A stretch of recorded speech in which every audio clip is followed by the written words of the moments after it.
Hello दोस्तों, क्या आप भी मल्टीविटामिन टैबलेट लेते हैं और मानते हैं कि ये आपकी दिन भर की न्यूट्रिशनल रिक्वायरमेंट्स को, विटामिन्स मिनरल्स की रिक्वायरमेंट को पूरी तरह से सेटिस्फाई कर देगा और कोई भी रिक्वायरमेंट नहीं बचेगी? क्या आपको लगता है कि ये सच में इतनी पावरफुल होती है? आज जानते हैं कि इनकी सच्चाई क्या है। डिस्कस करने का पर्पज़ ये कि काफ़ी लोग हमें रिक्वेस्ट करते हैं कि सर मेरे को कमजोरी लग रही है, मेरे को प्रॉब्लम हो रही है, मल्टीविटामिन दे दो, ताकत की गोली दे दो। ये हमारे कॉमनली इंडिया में लोग बोलते हैं एज एन ओपीडी पेशेंट्स। आज हम डिस्कस करेंगे मल्टीविटामिन टैबलेट्स होते कितने इफेक्टिव है, इनके क्या एक्चुअल में फ़ायदे हैं भी या नहीं, और क्या हर व्यक्ति के लिए देना इन्हें जस्टिफाइड है या नहीं। कौन से एक्चुअल पेशेंट्स हैं जहां मल्टीविटामिन टैबलेट्स देने से कुछ फ़ायदा हो सकता है। टॉपिक पे जाने से पहले जो लोग हमारे चैनल पर नए हैं, मैं रिक्वेस्ट करूँगा कि चैनल को सब्सक्राइब करें। हमारे चैनल का पर्पज़ है हेल्थ एजुकेशन के द्वारा आपको हेल्थी बनाना, और इस मिशन में आप हमारे सहभागी बन सकते हैं चैनल को सब्सक्राइब करके, वीडियोज़ को लाइक करके। टॉपिक के दौरान कुछ इंटरेस्टिंग साइंटिफिक फैक्ट्स, कुछ साइंटिफिक स्टडीज के बारे में आपको बताऊंगा जो आपको ज्ञान भी देंगे और हैरान भी करेंगे। टॉपिक के दौरान हमारी ओपीडी की कुछ इंटरेस्टिंग किस्से कहानियां भी आपको बताऊंगा, इसलिए बने रहिए हमारे साथ एंड तक। चलिए शुरू करते हैं हमारे साथ हेल्थ का सफर।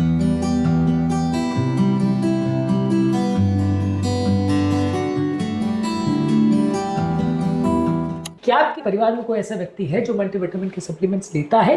कमेंट सेक्शन में लिख के मैं बताएं। क्या आपको लगता है कि आपके लिए वाकई में कुछ इसको लेने से फायदा होता है? कमेंट सेक्शन में लिख के मैं बताएं। मल्टीविटामिन टैबलेट्स बेसिकली अगर बॉडी में एक्चुअल न्यूट्रिशन की कोई डिफिशियंसी है या एक्चुअल में किसी पर्टिकुलर विटामिन या मिनरल की डिफिशियंसी है तो फायदा करेगा, पर ये कोई ऐसा नहीं है कि कोई ताकत की गोली है कि जिस भी व्यक्ति को कमजोरी लग रही है उसको मल्टीविटामिन दे दो तो ताकत आ जाएगी। ऐसा नहीं है। ये कॉमन मिसकंसेप्शन है जो काफी लोग हमारे इंडिया में नर्चर करते हैं, और लोग हमारे पास इसके लिए रिक्वेस्ट करते हुए आते हैं कि मल्टीविटामिन दे दो ताकत आ जाएगी, सब ताकत का पाउडर दे दो, ताकत की गोली दे दो। तो वो कंपेरेटिवली गलत नोशन है, और हर तरह की विटामिन मिनरल डिफिशियंसी में अगर कोई प्रॉब्लम है तो ही ये फायदा करेगा, अदरवाइज नहीं करेगा। अगर किसी को कमजोरी सुस्ती किसी पर्टिकुलर विटामिन मिनरल की कमी की वजह से आ रही तो वहां पे आपको कमजोरी सुस्ती में फायदा मिल सकता है। पर मान लीजिए कमजोरी सुस्ती उसकी वजह से नहीं आ रही और विटामिन मिनरल्स का लेवल ऑलरेडी अगर नॉर्मल है तो फिर कोई भी विटामिन मिनरल का आप सप्लीमेंट्स लेते रहोगे तो उससे आपको कुछ खास फायदा नहीं होगा, एटलीस्ट उस पर्टिकुलर प्रॉब्लम के लिए। कोई और दूसरी प्रॉब्लम जो डिफिशियंसी से हो रही है वो ठीक हो सकती है, लेकिन अगर बॉडी में डिफिशियंसी है कोई पर्टिकुलर विटामिन की तो ही इससे फायदा होगा, नहीं तो उतना ज्यादा फायदा नहीं होता है। क्या इसके बारे में कोई ऐसी स्टडी है जो शो करती है कि मृत्यु दर को कम करता है? इस मामले में 4 लाख लोगों की एक study US health study publish हुई थी जहां पे बताया था कि ओवरऑल लॉन्ग टर्म मृत्यु दर में इससे कोई सिग्निफिकेंट फायदा नहीं देखा गया था। इनफैक्ट तो उस स्टडी में यह देखा गया था कि इसको लेने वाले लोगों में 4% ज्यादा हजार्ड रेशियो देखा गया था, यानी 4% ज्यादा रिस्क देखा गया था। तो ओवरऑल मल्टीविटामिन टैबलेट से एटलीस्ट कोई फायदा होगा मृत्यु दर में, ऐसा नहीं हुआ। मैं ऐसा नहीं कह रहा हूँ कि इसको लेने से हर आदमी को मृत्यु दर बढ़ ही जाएगा, पर हाँ इस पर्टिकुलर स्टडी में ऐसा जरूर आया था कि इस तरह के लोगों को फायदा नहीं मिला था। इनफैक्ट पैराडॉक्सिकली उनको थोड़ा ज्यादा रिस्क देखने को मिला था, तो ये थोड़ा सरप्राइजिंग फाइंडिंग भी था। फिजिशियंस हेल्थ स्टडी में जहाँ पर 14,600 लोग को एनालाइज किया गया था, वहाँ पे हार्ट पेशेंट्स के लिए इसको एनालाइज किया गया था, तो वहाँ पे पाया गया था कि हार्ट अटैक का, लकवे का या कार्डियोवैस्कुलर डेथ में इसका कोई खास रोल नहीं देखा गया था। हमारे एक पेशेंट लंबे समय तक इनको ले रहे थे कि इसको किसी ने उनको बता दिया था कि हार्ट को प्रोटेक्ट करता है, वो अपनी रेगुलर दवाइयों को कम करके इसको ज़्यादा प्रेफर कर रहे थे, क्योंकि किसी ने उनको बता दिया था कि हार्ट की ताकत की गोली है। तो ये कई बेवकूफ़िया लोग करते हैं कि वो अपनी रेगुलर और इंपॉर्टेंट मेडिसिन को मिस आउट करके इनको ज़्यादा प्रायोरिटी देते हैं। ऑब्वियसली देखिए, कितनी आप नंबर ऑफ मेडिसिन देते हैं उससे टोटल आपका मेडिसिन लेने के और बंद करने के चांसेस में काफ़ी फर्क पड़ता है। स्टडीज ये शो करती है कि हर एक एक्स्ट्रा मेडिसिन जो आप लेते हो आपकी प्रेस्क्रिप्शन बढ़ जाती है, वो टोटल कंप्लायंस को 10% तक ड्रॉप कर सकती है। तो अगर कोई व्यक्ति 4 दवाई ले रहा है और 10 दवाई ले रहा है तो 10 दवाई लेने वालों के लॉन्ग टर्म दवा बंद करने के चांसेस ज़्यादा हैं एज कम्पेयर टू जो व्यक्ति 4 दवाई या 1 या 2 दवाई ले रहा है। तो नंबर ऑफ टैबलेट्स बढ़ना, और खासकर अगर ऐसी टैबलेट बढ़ रही है जिसका कोई फायदा नहीं है, तो यूजलेस है, पेशेंट का खर्चा भी बढ़ेगा और एक्चुअल जो दवाई की जरूरत है वो बंद करने के चांसेस भी बढ़ जाएंगे। तो इसलिए जहां जरूरत है वहीं पे इसको देने से ही फायदा है, नहीं तो फायदा नहीं है। इसके अलावा ब्रेन के मामले में अगर एनालाइज करें तो ब्रेन के मामले में एक स्टडी पब्लिश हुई थी जहां पे 910 अडल्ट को 65 साल की एज के ज्यादा थे उनको एनालाइज किया गया था। वहां पे उनकी मेमोरी स्पैन्स में और उनके बोलने की कैपेसिटी में, उनकी वर्बल फ्लुएंसी में कोई सिग्निफिकेंट बेनिफिट नहीं देखने को मिला था। यानी कि हार्ट के बारे में बात कर ली, लॉन्जिटिविटी के बारे में बात कर ली, ब्रेन के बारे में बात कर ली, तो कहीं पर भी कोई क्लियर कट इंप्रूवमेंट किसी भी स्टडी में नहीं देखा गया है। जहां तक सेलुलर बायोमार्कर्स और एनर्जी लेवल्स की बात है, वहां पर एल्डरली लोगों या उम्र दराज हेल्दी लोगों में एक स्टडी की गई थी, तो वहां पे देखा गया था कि मल्टीविटामिन टैबलेट्स देने से कुछ न्यूट्रिएंट मार्कर्स बेटर देखने को मिले थे और कुछ सेलुलर एनर्जी मेटाबॉलिज्म देखने को बेटर मिली थी। तो एनर्जी लेवल्स में शायद कुछ फायदा मिल सकता है सेलुलर लेवल पर।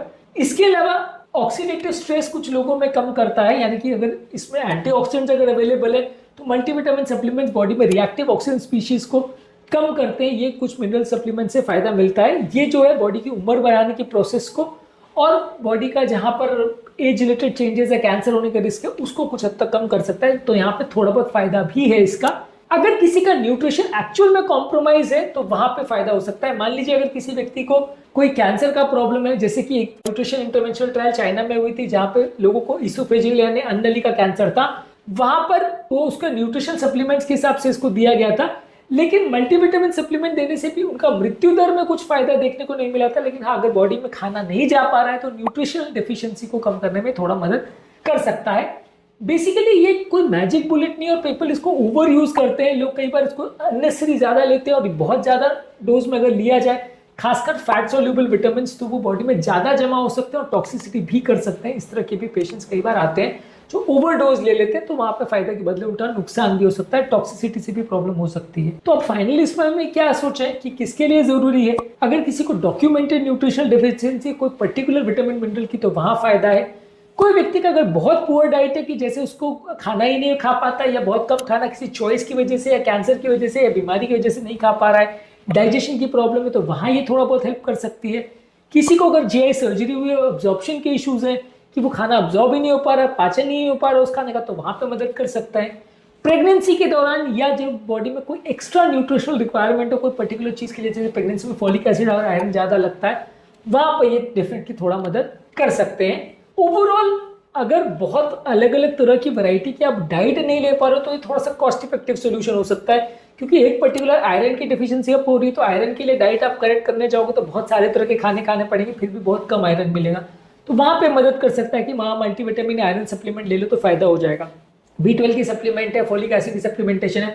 वहां पे अगर कोई पर्टिकुलर चीज के लिए आपको अगर खाना बहुत सारा तरह का खाना पड़ रहा है उस विटामिन की कमी को पूरा करने के लिए, तो वहां पे एक कॉस्ट इफेक्टिव तरीका हो सकता है जो आपकी ओवरऑल न्यूट्रिशनल रिक्वायरमेंट्स को पूरा करे कम पैसे खर्चा करने के बावजूद। पर इससे ओवर एक्सपेक्टेशन मत रखिए कि कोई ताकत की गोली हो जो आपकी बहुत ज्यादा मदद करेगी। दूसरी दवाइयों के साथ भी इसका इंटरेक्शन हो सकता है, ये भी एक प्रॉब्लम है, और प्रॉपर रेगुलेटेड वे में ही इसको लेंगे तो ज्यादा अच्छा है। अनकंट्रोल वे में कुछ तो भी अगर लेते रहेंगे और लंबे समय तक लेते रहेंगे तो ओवरऑल बहुत ज्यादा फायदा नहीं होगा।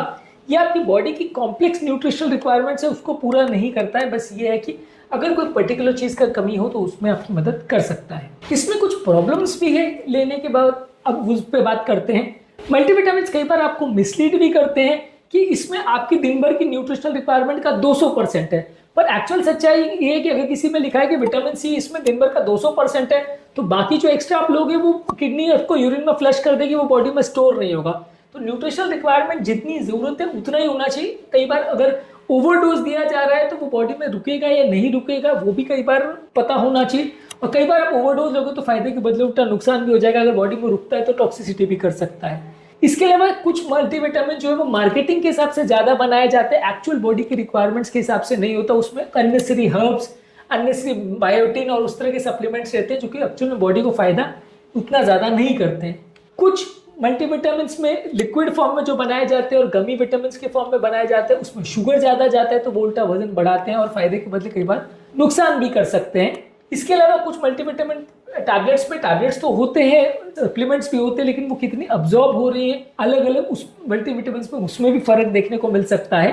कुछ मल्टीविटामिन टैबलेट्स आपके बाकी दवाइयों के साथ भी इंटरेक्ट कर सकते हैं। मान लीजिए अगर आपने विटामिन के सप्लीमेंट्स लिए और खून पतला करने की दवाइयां चल रही तो उसके साथ भी रिएक्शन आपस में हो सकता है। ओवरऑल ये एक हाइप बेस्ड मल्टीविटामिन का बहुत बड़ा मार्केट है जिसको बहुत ज्यादा मार्केटिंग किया जाता है और लोगों को लगता है कि हेल्दी, लेकिन एक्चुअल में इसमें बहुत ज्यादा लोगों को फायदा होता है ऐसा नहीं माना जा सकता। इसके बदले आप यदि हेल्दी डाइट लो जिसमें दाल हो, सब्जियां हो, दही हो, सीरियल्स हो, फ्रूट्स हो, ये सारी चीजों पर यदि आप ज्यादा फोकस करोगे तो मुझे नहीं लगता आपको किसी ज्यादा मल्टीविटामिन की जरूरत पड़ेगी। प्रॉपर न्यूट्रिशन को ये रिप्लेस नहीं करता है, पर हाँ जहाँ न्यूट्रिशन की प्रॉब्लम है वहां पर आप इसे एज ए सोल्यूशन यूज कर सकते हैं। उम्मीद करूंगा कि आज के टॉपिक में कुछ नई बातें जानने को मिली होगी। जो लोग हमारे चैनल पर नए हैं उन्हें रिक्वेस्ट करूंगा कि चैनल को सब्सक्राइब करें। हमारे चैनल का पर्पज़ है हेल्थ एजुकेशन के द्वारा लोगों को हेल्दी बनाना, और इस मिशन में आप हमारे सहभागी बन सकते हैं चैनल को सब्सक्राइब करके। आपके कमेंट्स हमें जानने में मदद करते हैं कि आपको हमारा कंटेंट कैसा लग रहा है, प्लस हमारे मोटिवेशन और इंस्पिरेशन का भी काम करते हैं।